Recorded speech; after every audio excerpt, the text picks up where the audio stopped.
Alright, guys, Supercross the Game 25 is officially here, and it is time to hop in and showcase some gameplay here on the channel. Of course, if you guys have pre-ordered the game, then the pre-order early access it's here. It is officially live. You guys can download the game for yourselves and check it out. Now, if you don't have the pre-order edition, then you will have to wait another few days here before you can get your hands on the game, but I figured why not hop in and showcase some of my day one gameplay. Now, I am going to kind of avoid doing any sort of reviews. I don't really want to put out any bold statements or anything just yet because, man, I'm learning the game. I'm giving it some time, and I think it's only fair that I actually, put a decent amount of gameplay into the game before doing any sort of, like, official reviews or anything like that, because the game's different. It's going to take a little bit for me to figure out and kind of try to master the techniques of going fast. Because, man, it is definitely a little bit of a learning curve. I must admit, so far I'm having fun with it, and the game feels like it's going to be good once I can crack the code and kind of find my flow and figure out, like I said, how to go fast. It's a learning process here on launch day. Now, if you guys do enjoy at any point in time, make sure to go down there, smash that thumbs up button for me, subscribe to the channel if you are new around here. I'm going to be trying to put out a ton of moto gameplay here over the next few months, especially with the release of this game and some of the new games we have coming in the future. Go down in the comments and let me know your thoughts on the gameplay here on day one. How are you guys feeling with Supercross 25 so far? Let me know in the comments below. And let's hop in and have some fun with it here on Tampa. I figured I would start things off just doing time attack so I can show off a little bit of the gameplay without getting in the way of the... Oh my goodness, this corner is going to eat me alive. But I just wanted to show off, some gameplay here on a fairly easy track before I go ahead and start taking on the AI, because we will do that later on in the video. Now, right away, the first thing that I noticed when I booted up the game and played for the first time was that it almost pays to go slower, and you'll end up going quicker the slower you go, if that makes sense. I find if I rush things on the track, if I start, braking too late into corners, or if I end up over jumping rhythms or casing rhythms, you really start to lose time. And it just seems that a smooth, consistent pace seems to be paying off for me so far. And it's kind of what I've been aiming to do. If you're over jumping jumps, or like I said, casing rhythms, you're really going to start to notice that you're going to be losing time. One big thing that we used to be able to do in the old Supercross games was jump into corners. And just as you saw there, I tried to jump into the corner and angle myself so that I was set up for turning. And it actually throws you completely off balance when you land in the corner. And it wants to send you right over the berm. So it seems like little things like that are going to take a little bit of getting used to. I don't think we're going to be able to like wheelie entire rhythm sections or even like wheelie scrub as much as we used to be able to in, say, Supercross Game 3 or 4. Now, I didn't put much time into 5, and I don't think I played 6 even once, so I kind of am comparing this game to what we had a few years back. That corner, man, that corner is tough. But so far, I think the gameplay is satisfying.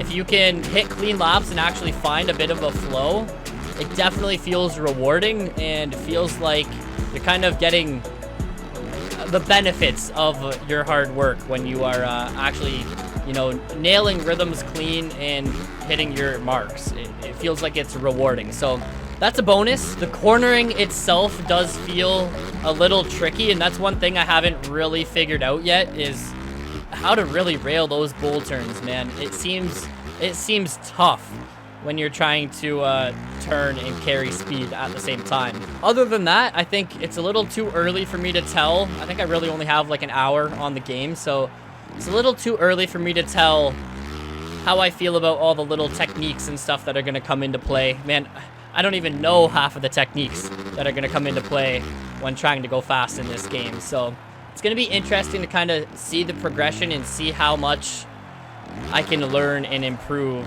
over the next few days of playing this game. One thing I must admit is the rider himself. Man, there's something about the way the rider sits on the bike.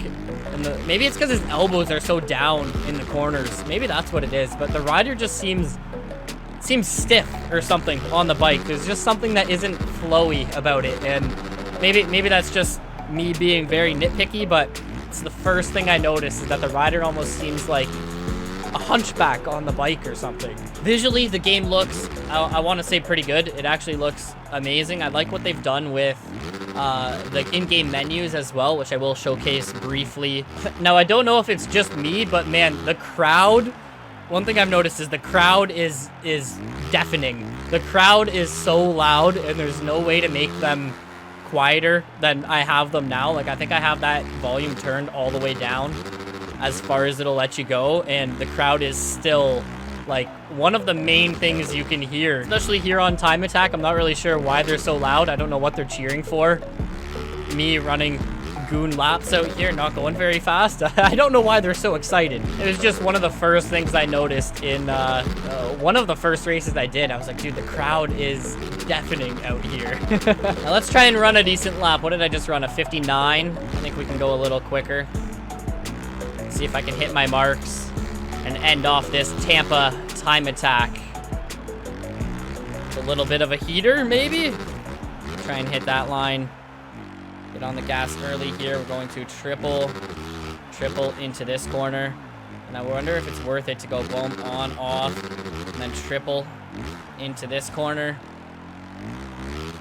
On the gas early, getting a little squirrely for that Supercross triple. Gonna triple here, double into the corner, and go down. Hey, we're figuring things out here. We are still learning. Now, if you guys have noticed, I am on the Red Bull Factory KTM bike. This is a official preset that you are able to use right from the get-go in the game, and I just want to mention and kind of touch on how it seems the progression for unlocking bikes and stuff is set up. I think me blowing that berm is a perfect time to go ahead and exit to the main menu. And you will see here we are leveling up our KTM manufacturer. We have manufacturer progression. This is how you are going to go ahead and unlock different bikes throughout the game. Each manufacturer has their own level, and as you level up that manufacturer to level 2, you are going to unlock the 250 for that manufacturer, and then once you hit level 4, you are going to unlock the 450. Most of the game is unlocked. You have access to all of the tracks, all of the modes, including the career, rhythm attack, time attack, single event, whatever it may be. You can hop in and play right from the get-go. I must say, you do start off with the Hondas. Both of the Hondas are unlocked, I believe, from day one. Now, if you do want to come in and customize your bike with different components and stuff like that, these are also locked behind levels. So it's not based off of money or anything this time around. I want to say this is based off of manufacturer level. So once you hit level 3, you can customize the exhaust. Once you hit level 7, you can customize suspension and so on, which is cool. It's a different system than kind of what I'm used to. So it's going to be cool to see how that plays out in the long run. It's not like you can just, you know, buy whatever you want in the game. Once you have the money, you kind of have to earn it, which is cool. The menus, I must admit, are really clean. I like the way the menus look. In the workshop tab here, we of course have our graphic editors and our track editors, and within the graphic editors we have the helmet editor, the suit editor, the butt patch editor, a sticker editor, a livery editor, and all that good stuff. So I might have to do another video showcasing all of that stuff. Kind of want to ride a Triumph just to see how they are. The nickname and number is absolutely hideous the way it defaults. I'm not sure who designed it, but I think it could use a little bit of a rework. The way the default name and number show up are just, they're not it. It's not it, man. Even on the bike, like, what is that front number, man?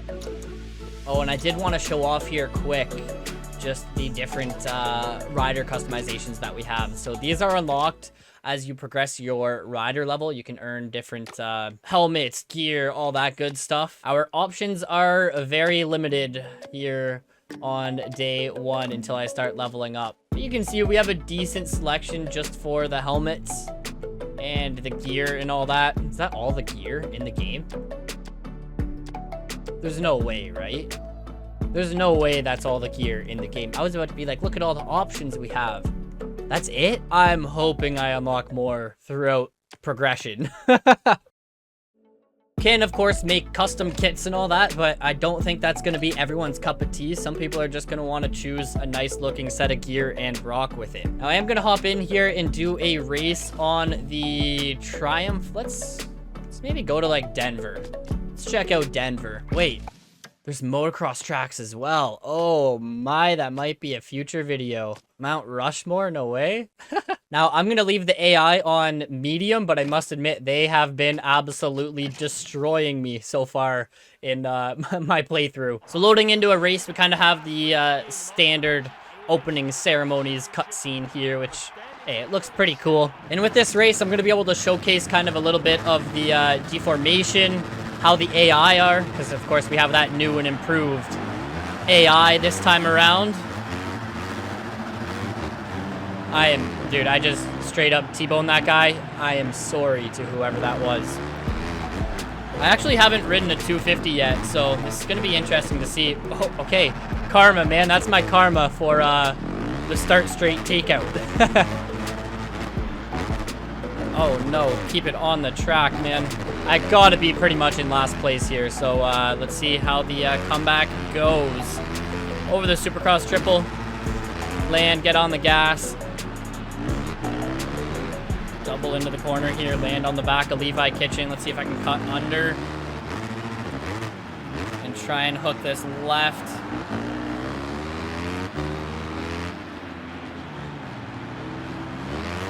Into the whoop section. Getting a decent drive there. Oh, who did I catch? I caught like the side of Talon Hawking's body. Next thing you know, I was almost going down. See if I can get this triple in. Just a little bit of a case.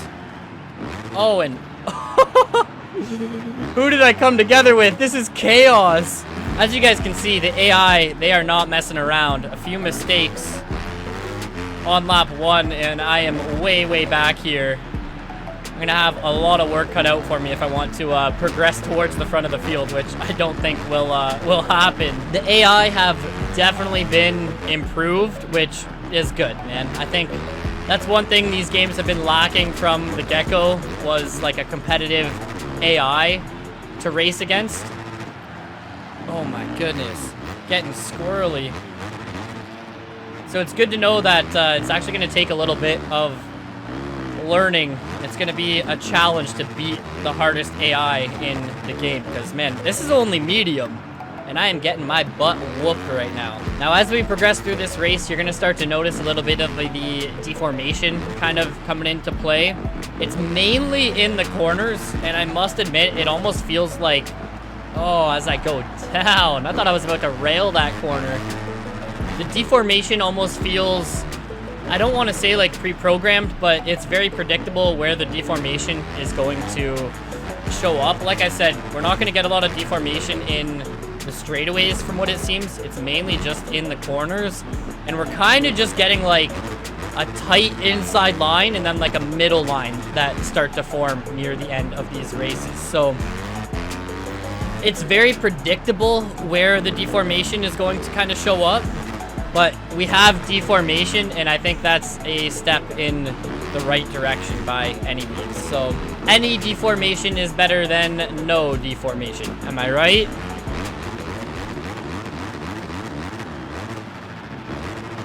And a good drive through the whoops, making a few passes there. I'm gonna try and hug this inside. Oh, is that Shimoda? Man, Shimoda getting aggressive with me. And then I just ruined this rhythm.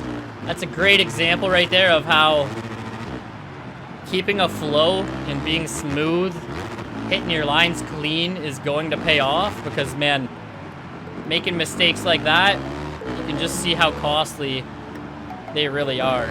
It's just not ideal to be casing rhythms. It's hard to get back into a flow when you do. So chasing down Evan Ferry, it kind of seems like we have a big advantage in the whoops.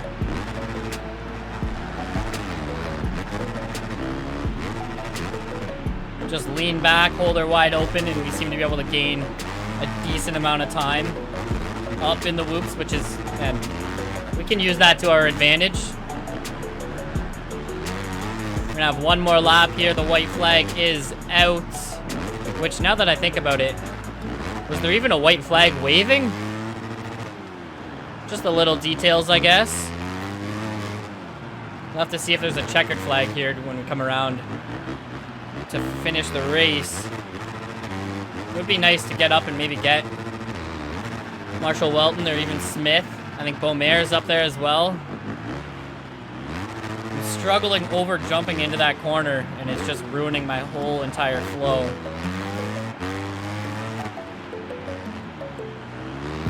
There, you can see a little bit of that deformation coming into play. Oh, swapping in the whoops. I thought I was gonna go down.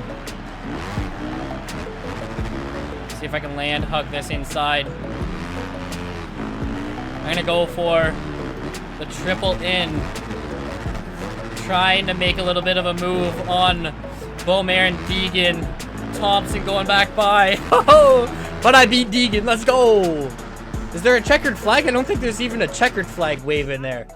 Milestone, what you doing? So yeah, as you guys can see, that's only the medium AI difficulty. I know my first few laps were pretty brutal, but I think I was able to ride a decent race after that, and I still got smoked. So with that being said, I think it's about to be an interesting few days here trying to figure out this game and crack the code to going fast. It's only day one, so we got a lot of progression to make up from here and improvements to make. Let me know what you guys think down below in the comments, and I think that's where I'm gonna go ahead and end this gameplay showcase. I hope you guys did enjoy. Smash that thumbs up button if you did, and I'll catch you in the next one. Peace out.